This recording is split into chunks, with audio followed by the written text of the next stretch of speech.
The town of Ardent Mill was a place forgotten by time, shrouded in mist and nestled deep within the heart of an ancient forest.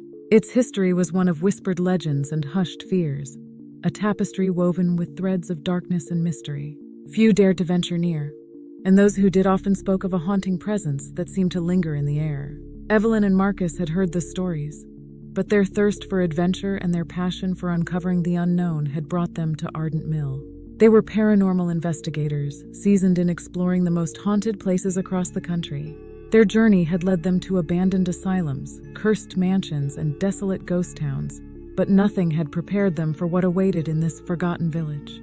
The couple arrived at the edge of Ardent Mill as the sun dipped below the horizon, casting long shadows that seemed to dance and whisper among the trees.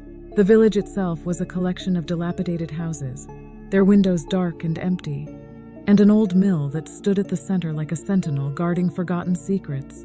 "Looks like we're here," Marcus said, shutting off the car engine. He glanced at Evelyn, who was staring intently at the village through the windshield. "There's something about this place," she murmured.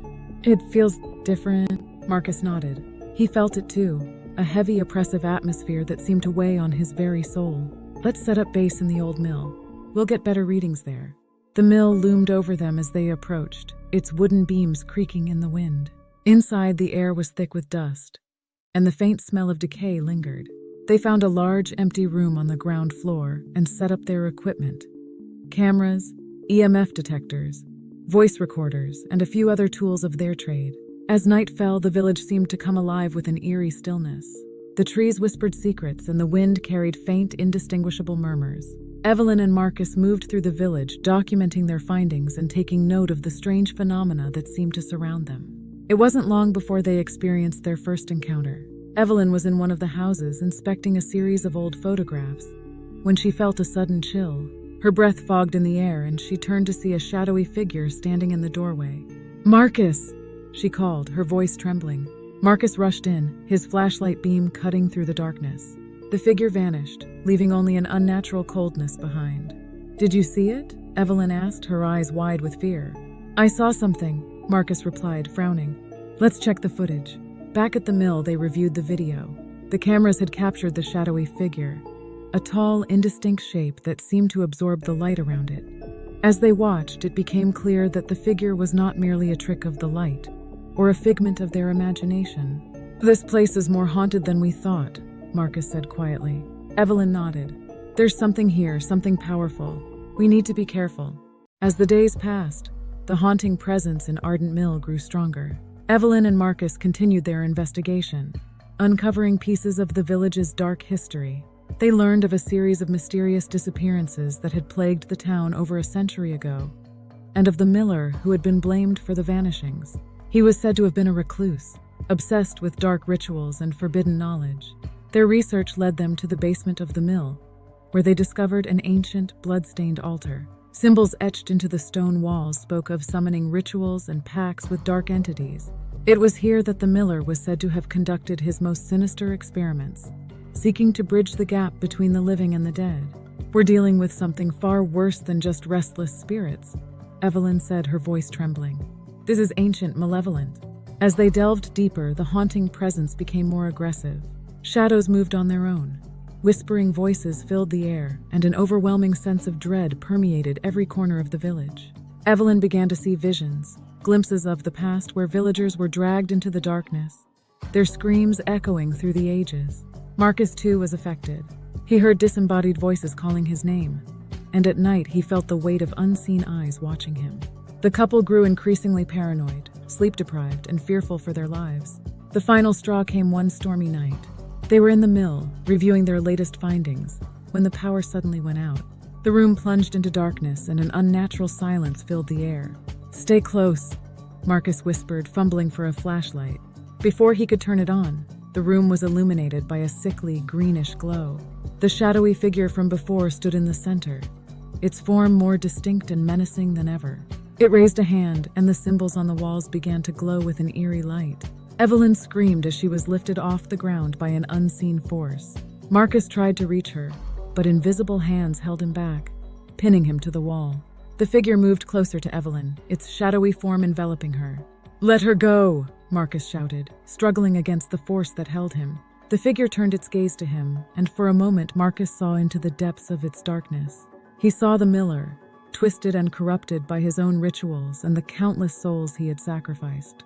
The entity was not just a spirit, it was a manifestation of pure evil, a collector of souls. In a final, desperate act, Marcus managed to break free and grab the flashlight. He shone it directly at the figure, causing it to recoil and release Evelyn. She fell to the ground, gasping for breath. "We need to get out of here," Marcus said, helping her to her feet. They fled the mill, the entity's enraged screams echoing behind them.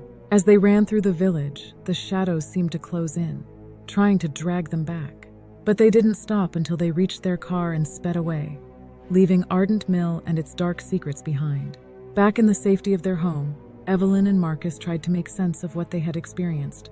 They had hours of footage and countless notes, but the true horror of Ardent Mill could never be fully captured or understood. They knew they had escaped with their lives, but the haunting presence of the entity still lingered in their minds. They could feel its gaze, hear its whispers in the dead of night. The experience had changed them, leaving a permanent mark on their souls. Months later, they received a package with no return address. Inside was an old leather-bound journal. It belonged to the miller, detailing his descent into madness and his attempts to summon the entity that now haunted Ardent Mill. The final entry was a warning, scrawled in a shaking hand. "Beware the shadows, for they hunger for the souls of the living. Once you've seen into the darkness, it will never let you go."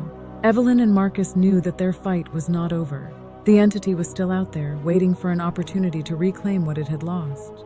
They vowed to continue their work, to uncover and combat the darkness wherever it lurked. For in the end, they had become more than just investigators. They had become guardians against the shadows. This concludes the first part of the story. If you need additional parts or wish to continue with the narrative to reach the desired length, let me know and I'll be happy to expand on it further. Evelyn and Marcus had barely escaped Ardent Mill with their lives, but the haunting presence of the entity lingered in their thoughts. They returned to their normal lives, trying to find solace in the familiar.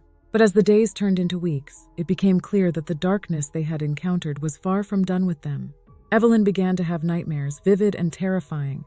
She would wake in a cold sweat, the echo of disembodied voices fading into the silence of their bedroom. Marcus, too, was not spared. He often found himself lost in thought, haunted by the memory of the entity's gaze. It felt as if a part of Ardent Mill had followed them home, a shadow that refused to let go. Despite their efforts to move on, the couple knew they had to confront the entity once more. They needed answers, and more importantly, they needed to find a way to end the haunting for good. Determined to find a solution, Evelyn and Marcus turned to the miller's journal they had received. It was filled with cryptic notes and dark rituals, a roadmap of the miller's descent into madness. They pored over the pages, searching for any clue that could help them defeat the entity. One entry caught their attention. The entity feeds on fear and despair, drawing power from the souls it consumes. To break its hold, one must sever the connection between our world and the realm of shadows. Only through a ritual of cleansing can the entity be banished. The instructions for the ritual were incomplete, but it was a start. They needed to find the missing pieces, and that meant returning to Ardent Mill. The thought of going back filled them with dread, but they knew it was the only way to end the nightmare. Armed with the journal and a renewed determination, Evelyn and Marcus made their way back to Ardent Mill. As they drove through the forest, the familiar sense of unease settled over them. The village looked as abandoned and desolate as before, its dark history seeming to seep from every. They set up their base in the mill once again, this time bringing additional equipment and protective charms. They could feel the entity's presence the moment they stepped inside, a heavy, oppressive force that made it hard to breathe. "We need to find the rest of the ritual," Evelyn said, her voice steady despite her fear. "Let's start with the basement." The basement was just as they remembered, dark, cold, and filled with an overwhelming sense of dread. They began searching through the miller's belongings, old books and scattered notes. It was Marcus who found the crucial piece of the puzzle, a hidden compartment beneath the altar containing a scroll with the complete ritual. "This is it," he said, unrolling the parchment. "This is how we can banish the entity." The ritual required several components: candles made from purified weka, circled of salt, and a series of incantations. Evelyn and Marcus gathered the necessary items and prepared the basement for the ritual. As they worked, the temperature dropped and the shadows seemed to grow darker, more restless. When everything was ready, they stood in the center of the circle, holding hands. Marcus began the incantations, his voice steady and strong. The candles flickered, and the symbols on the walls began to glow faintly. As the ritual progressed, the entity manifested in the room, its shadowy form twisting and writhing. It let out a roar of anger, the sound echoing through the mill. Evelyn felt a surge of fear but forced herself to focus, joining Marcus in the chant. The air grew thick with energy and the candles burned brighter. The entity tried to break through the circle, but the salt held it at bay. With one final desperate scream, it lunged at them, but the barrier of light repelled it, causing it to writhe and dissipate. The candles flared, the light growing almost blinding. The shadows retreated, and the oppressive atmosphere began to lift. Evelyn and Marcus could feel the entity's grip weakening, its power waning. Suddenly, the ground beneath them trembled, and the mill itself seemed to groan in protest. The walls shook and dust fell from the ceiling. Marcus tightened his grip on Evelyn's hand, continuing the incantation with renewed fervor. They had come too far to fail now. As they reached the climax of the ritual, a chilling voice echoed through the basement, dripping with malice. "You cannot banish me," it hissed. "I am eternal. I am the darkness that dwells within you." The temperature plummeted, and for a moment it seemed as if the darkness would overwhelm them. But Evelyn and Marcus pressed on, their voices rising in unison, calling upon the light to cleanse the shadows. With a final resounding chant, the candles blazed with an intense, purifying light. The entity let out a deafening scream, its form disintegrating into wisps of shadow that were pulled into the center of the circle, disappearing into a blinding vortex of light. The ground stopped shaking, and the oppressive presence lifted entirely. The basement was still and silent, save for the sound of Evelyn and Marcus's heavy breathing. They had done it. The entity was gone. Exhausted but relieved, they collapsed into each other's arms, the weight of their ordeal finally lifting. They knew they had not only saved themselves but also the countless souls trapped in the village's dark history. They spent the next few hours carefully dismantling their setup and ensuring that no trace of the ritual was left behind. As they stepped out of the mill, the first light of dawn began to break over the horizon, casting a warm, golden glow over Ardent Mill. Evelyn and Marcus left the village, their hearts lighter and their spirits stronger. They had faced the darkness and emerged victorious, their bond unbreakable. Months later, back home, they continued their work as paranormal investigators, but with a new purpose. They had become more than just seekers of the unknown. They were guardians, protectors against the darkness that sought to encroach upon the light. And though the shadows of Ardent Mill were no more, they knew that their journey was far from over. There would always be other places, other entities lurking in the dark corners of the world. But together they were ready to face whatever came next. For they had learned that even in the deepest darkness, the light of courage and love could shine through, banishing the shadows and bringing hope to the haunted.